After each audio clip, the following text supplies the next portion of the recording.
हमारा video regular नहीं आ रहा है क्योंकि हमारे भी एग्जाम्स जैसे फरवरी में ही 17-18 को, फिर जो है 22 के बाद से स्टार्ट होने वाला है, इसी वजह से रेगुलर नहीं आ पा रहा है। तो समय मिलेगा तो फिर जो है और भी महत्वपूर्ण वीडियो लेकर के आएंगे, वैसे बीच बीच में हम प्रयास करेंगे कि हमारा वीडियो आता रहे। जैसा कि आप सभी लोग जानते हैं कि यूपी बोर्ड का एग्जाम 22 फरवरी से स्टार्ट होने वाला है। आप सभी के बीच मैं अंग्रेजी का इंपोर्टेंट क्वेश्चन पैसिव वॉइस का, यानी पैसिव वॉइस जो कि एग्जाम में पूछे जाएंगे, सिर्फ इंपोर्टेंट क्वेश्चन पे ही जो है बात होगी। इसका पूरा डिटेल जो है वीडियो हमने बता दिया है, पैसिव वॉइस कैसे बनाते हैं, यहाँ तक कि इंपरेटिव सेंटेंस का भी हमने बना दिया है। मैं अपने चैनल पर काफी दिनों बाद आ रहा हूँ, फिर भी आप सबका जो है प्यार मिलता रहा, इसके लिए मैं दिल से धन्यवाद देता हूँ और उम्मीद करता हूँ कि आगे भी जो है आप सबका प्यार सम्मान मिलता रहेगा। अभी जो है फिलहाल हम बात करेंगे पैसिव वॉइस का, कि किस तरह से हमें जो है पैसिव वॉइस बनाना है। बोर्ड के एग्जाम में जो महत्वपूर्ण है, जो इंपॉर्टेंट है, जो आपके एग्जाम में पूछे जाएंगे, प्रश्न पत्र में आने के चांसेस है, सिर्फ उसी प्रश्नों पर चर्चा होगी, कोई फालतू प्रश्न आपके बीच में नहीं रहेगा। पहले तो आप दे रहे हैं change the following sentences into passive voice, यानी कह रहे हैं यहाँ पे कि जो है निम्नलिखित सेंटेंस जो वाक्य नीचे दिया गया है उसका पैसिव वॉइस में बदलिए आपको। पहला यहाँ पे देख रहे हैं आप, ही पोस्टेड अ लेटर। तो सबसे जरूरी बात कि पैसिव वॉइस बनाने से पहले हमें किन चीजों को ध्यान रखना है, कौन कौन से बातें जो है पैसिव वॉइस बनाते समय हमको ध्यान में रख करके बनाना है, इस पे हम थोड़ा सा बात कर लेते हैं, फिर बताते हैं। पहली बात कि आपको टेंस पहचानना है। टेंस पहचानना आना चाहिए अंग्रेजी में, हिंदी में नहीं, क्योंकि हिंदी में तो पैसिव वॉइस देगा नहीं बनाने के लिए, अंग्रेजी में आएगा। तो अंग्रेजी में आपको पता होना चाहिए कि यह जो सेंटेंस दिया गया है किस टेंस का है, टेंस आपको पहचानना। दूसरी बात कि उसका रूल आपको मालूम होना चाहिए, उस टेंस का रूल मालूम होना चाहिए और उस टेंस के पैसिव वॉइस का भी रूल मालूम होना चाहिए। अगर ये आपको नहीं पता है तो फिर एग्जाम में आपके लिए समस्या होने वाली है। भले ही 1 नंबर का है, लेकिन बूंद बूंद से घड़ा बढ़ता है। मत समझिए कि हम 1 नंबर का प्रश्न छोड़कर आगे निकल जाएंगे तो हमारा बेड़ा पार हो जाएगा। अगर आप ऐसे ही सोचेंगे तो फिर 20 ऑब्जेक्टिव क्वेश्चन है उसको भी आप छोड़ दीजिएगा। तो आपको जो है ध्यान में रख कर चलना है कि टेंस, कोई भी टेंस उसका पहचान जरूरी है। अंग्रेजी में कैसे पहचानेंगे और जो है पैसिव वॉइस का उसका रूल क्या है उसके बारे में जानना जरूरी है, तभी पैसिव वॉइस बन पाएगा। सीधी सी बात है। अगर ये 2 चीज आपके पास नहीं मालूम है, चाहे एफर्मेटिव की बात करें, निगेटिव की, इंटरवेटिव की, कोई भी सेंटेंस हो सबका रूल मालूम होना चाहिए। अगर नहीं आपको मालूम है तो फिर पैसिव वॉइस बनाने में दिक्कत होगा।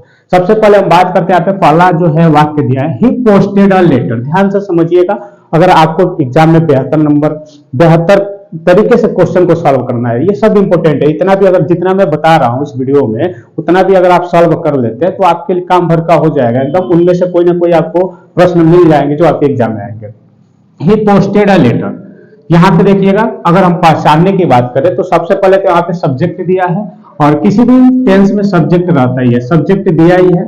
और यहाँ पे हम वर्ब की बात करें तो यहाँ पे पोस्ट का सेकेंड फॉर्म दिया है पोस्टेड, यानी सब्जेक्ट प्लस V2 और उसके बाद से ऑब्जेक्ट दे दिया है।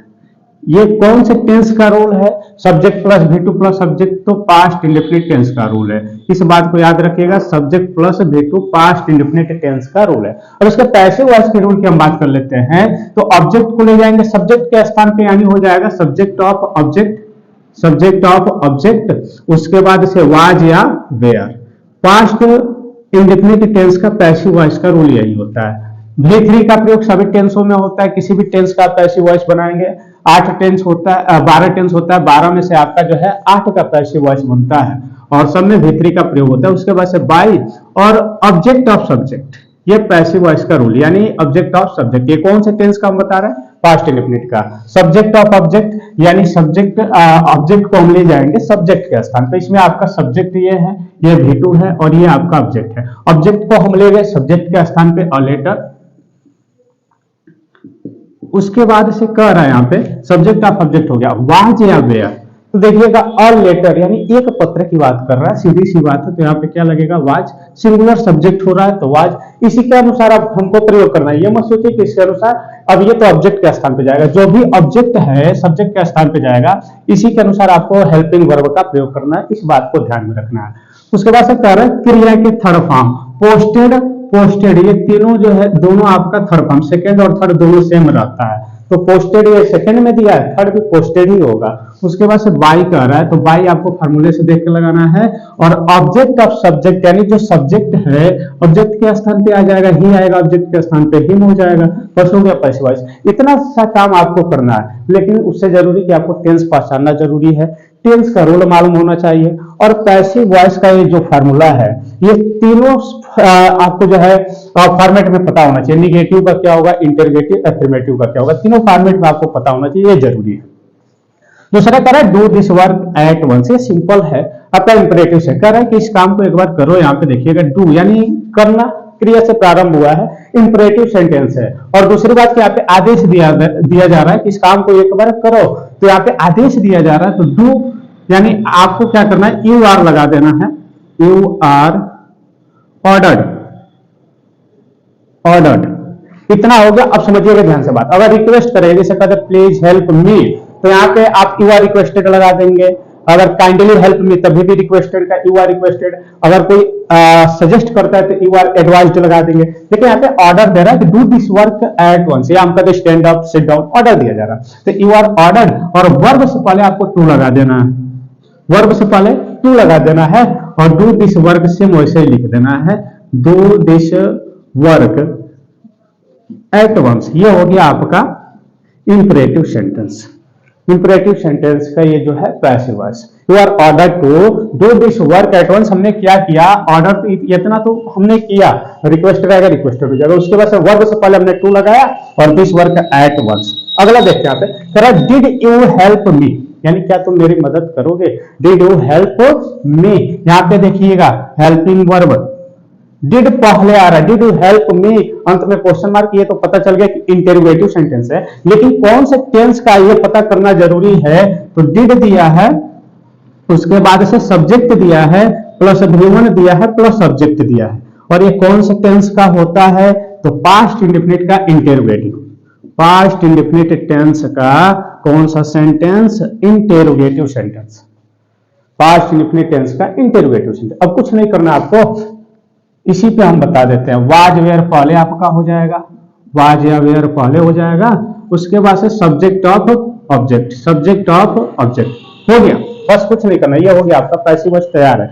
वाज या वेयर, यानी यहाँ पे कह रहा है कि did you help me, past indefinite tense में वाज वेयर का प्रयोग होता है, प्रेजेंट इंडेफिनिट में इज एम आर का प्रयोग होता है, सीधी सी बात है। तो जब प्रेजेंट इंडेफिनिट का जानेंगे तो आप पास्ट इंडेफिनिट भी बना सकते हैं, क्योंकि उसमें इज एम आर की जगह पे आप केवल क्या करिए, वाज वेयर लगा दीजिए, बन जाएगा। तो यहाँ पे वाज या वेयर किसके अनुसार, ऑब्जेक्ट के अनुसार। ये सब्जेक्ट दिया है, V1 दिया है, ऑब्जेक्ट दिया, ऑब्जेक्ट को ले जाएंगे मी को सब्जेक्ट के स्थान पे, तो यहाँ पे आई होगा, और आई के अनुसार हम किसका प्रयोग करेंगे, यहाँ पे हेल्पिंग वर्ब वाज का प्रयोग करेंगे। क्रिया के थर्ड फॉर्म, हेल्प का थर्ड फॉर्म हेल्प, उसके बाद से बाय लगा करके, और आपको ऑब्जेक्ट सब्जेक्ट को लाना ऑब्जेक्ट के स्थान पे, यू आएगा ऑब्जेक्ट के स्थान पे, यू ही रहता है, कोई परिवर्तन नहीं होता है। तो वाज हेल्प्ड बाय यू, बस हो गया है, पैसिव वॉइस आपका तैयार है। जरूरी चीज यही अभी हम बताएं कि आपको टेंस जरूर पहचानना। अगला तरह, हु टीच यू इंग्लिश, इसमें ये सबसे इंपॉर्टेंट है, ये दोनों प्रश्न है, क्योंकि इसी तरह के ज्यादातर क्वेश्चन जो है पिछले 3 सालों से हम देख रहे हैं कि बन रहा है। सबसे ज्यादातर क्वेश्चन हर सेट में कहीं ना कहीं इससे रिलेटेड आपको 2 प्रश्न जो है, मतलब किसी ना किसी 2 सेट में मिल जाएगा एक एक प्रश्न। ये कई प्रश्न पूछता ही है, हु को हमें कन्वर्ट कर देना बाई होम में, हु को बदल देना बाई होम में। अब टेंस पहचानना है तो समझिएगा, यहाँ पे दिया टीच, एस लगा, यानी प्रेजेंट इंडेफिनिट में V1 में एस या एस का प्रयोग होता है, तो बाय होम, उसके बाद से आपको आर का प्रयोग करना है। क्यों भाई, क्योंकि ये ऑब्जेक्ट है, ऑब्जेक्ट इधर जाएगा, यू हो जाएगा, इसके अनुसार किसका प्रयोग हो जाएगा, आर का। तो बाय होम आर यू, क्रिया के थर्ड फॉर्म, टीच का थर्ड फॉर्म टाट, उसके बाद से इंग्लिश, ये यहीं पे रह जाएगा, इसमें कोई परिवर्तन नहीं होगा। Sir by whom are you taught English, अब समझिएगा बाय का इसमें कहीं प्रयोग नहीं किया गया, क्यों, क्योंकि बाय पहले लग गया है, और हु को हमने बदल दिया बाय होम में, आर किसके अनुसार, इस ऑब्जेक्ट के अनुसार, क्रिया के थर्ड फॉर्म, और ये आपका अदर वर्ड यहीं पर रह गया।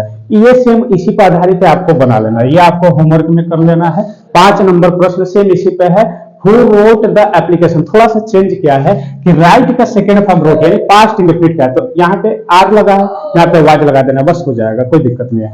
अगला करा, ही ऑलवेज हेल्प्स मी, ही ऑलवेज हेल्प्स मी, यहाँ पे देखिए सब्जेक्ट, उसके बाद इसे यहाँ पे क्रिया दिया है, और ये आपका ऑब्जेक्ट दिया, यानी वर्ब में यस भी लगा है, present indefinite tense, present indefinite tense, present indefinite tense subject plus V1 plus S या ES प्लस सब्जेक्ट, यही होता है हमारा प्रेजेंट इंडेफिनिट टेंस का रूप। थोड़ा सा समझिएगा, ही सी टेक वचन सब्जेक्ट रहता है, तो यस या ES का प्रयोग होता है वर्ब में, और यहाँ पे सब्जेक्ट आपका ही है, इसलिए यहाँ पे यस लगा हुआ है।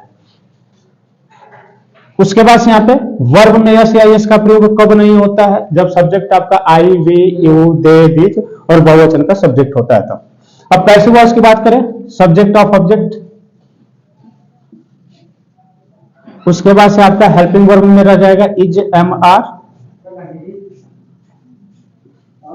वर्ब की थर्ड फॉर्म। उसके बाद से बाई और object of subject. Object of subject ध्यान से समझिएगा, object of subject. Subject of object, subject यहां पे दिया है मी, आई हो जाएगा। आई के साथ किसका प्रयोग हो जाएगा, एम का प्रयोग, आई एम। क्रिया की थर्ड फॉर्म। अब क्रिया के थर्ड फॉर्म की बात करें तो हेल्प का जो है थर्ड फॉर्म। एक चीज आप देखिएगा, ऑलवेज को आप यहां पे भी लिख सकते हैं, ये आपका ऑलवेज यहां पे भी जा सकता है और अंत में भी जा सकता है, कोई दिक्कत नहीं है। क्रिया के थर्ड फॉर्म हेल्प्ड। उसके बाद से बाई और जो सब्जेक्ट है ऑब्जेक्ट के स्थान पे आ जाएगा ही।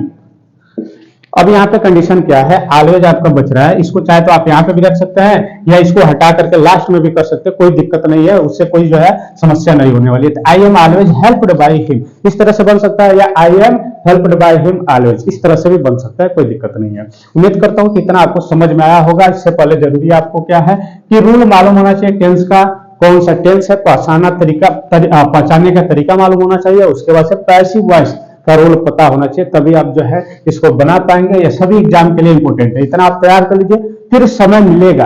हमारा वीडियो रेगुलर नहीं आ रहा है क्योंकि हमारा एग्जाम्स, हमारे भी एग्जाम्स जैसे फरवरी में ही 17-18 को, फिर जो है 22 के बाद से स्टार्ट होने वाला है, इसी वजह से रेगुलर नहीं आ पा रहा है। तो समय मिलेगा तो फिर जो है और भी महत्वपूर्ण वीडियो लेकर के आएंगे, वैसे बीच बीच में हम प्रयास करेंगे कि हमारा वीडियो आता रहे। आज के लिए इतना ही, मिलता है अगले वीडियो में, तब तक के लिए जय।